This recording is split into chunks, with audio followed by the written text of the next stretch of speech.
గ్రామీణ ప్రజల అమాయకత్వాన్ని ఆసరాగా చేసుకుని డబ్బులు దండుకోవాలని ప్రయత్నించిన దొంగస్వామిని గ్రామస్తులు తరిమిన ఘటన నాగర్ కర్నూలు జిల్లాలో చోటు చేసుకుంది. నాగర్ కర్నూలు జిల్లా కల్వకుర్తి మండలం ముకురాలలో ఆంధ్రప్రదేశ్ రాష్ట్రంలోని అనంతపురం జిల్లాకు చెందిన ఓ వ్యక్తి దేశగురువుగా పేరు చెప్పుకుంటూ రాత్రి ముకురాల గ్రామానికి 6 శిష్యులతో కలిసి గుర్రంపై వచ్చి శివాలయంలో బస చేశాడు.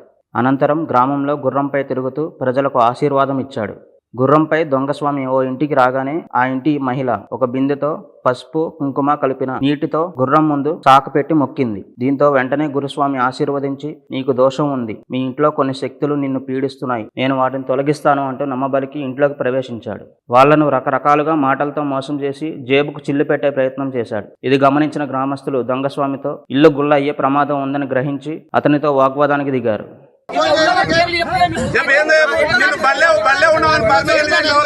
మీరు ఎక్కడి నుంచి వచ్చారు, ఏంటికి వచ్చారు?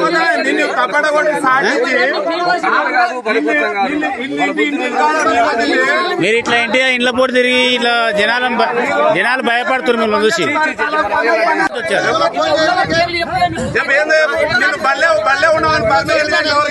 మీరు ఎక్కడి నుంచి వచ్చారు, ఏంటికి వచ్చారు?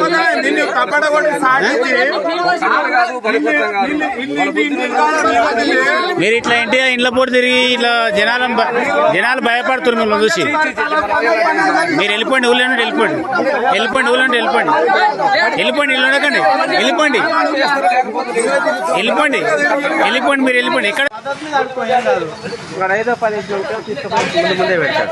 నా పేరు బత్తుల శ్రీను, మాది ముకురాల గ్రామం. మా గ్రామం దేశగురు అని ఒక వ్యక్తి వచ్చాడు. అతను ఒక గుర్రం తీసుకొని ఆ గుర్రం మీద తిరుగుతూ మా గ్రామంలోకి వచ్చాడు. అతనిది అనంతపురం జిల్లా ఏదో గ్రామం అని చెప్పాడు. అతను మా గ్రామంలో తిరుగుతూ ఊర్లో వాళ్ళ అమాయక ప్రజలతో ఆయన బిందెల ద్వారా నీళ్ళు పోయించుకోవడం, పసుపు కుంకుమ వేయించుకోవడం ఇలాంటివి చేస్తున్నాడు. ఎవరు అంటే, నేను దేశగురువునని, నేను మీ ఇంట్లో మంచి చూస్తాను, చెడ చూస్తాను, మీకు గవ్వలేసి చెప్తానని అంతా ఇళ్లలో తిరుగుతూ ఇలాంటివి చేయడం జరిగింది. అతను తొలుత ఎటువంటి డిమాండ్ లేదు అని, ఏం డబ్బులు ఏం అడగనని చెప్పాడు. తర్వాత మీ ఇంట్లో అది ఉంది, ఇది ఉంది, మీ ఇంట్లో చెడు ఉంది, 10,000 ఇవ్వండి, 15,000 ఇవ్వండి అని అట్లా డబ్బులు అడగడం స్టార్ట్ చేశాడు. అందువలన మేము ఎవరు నువ్వని మేమందరం, నేను ఇంకా మాతో పాటు కొంతమంది యువకులు వెళ్ళి అతన్ని నిలదీయడంతో అతడు పొంతనలేని సమాధానం చెప్పడం జరిగింది. కాబట్టి అతన్ని ఎల్లగొట్టడం జరిగింది.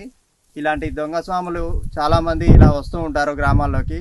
అందుకని గ్రామాల్లో ఉన్న ప్రజలు ఎవరు కూడా మోసపోవద్దని తెలియజేస్తున్నాం.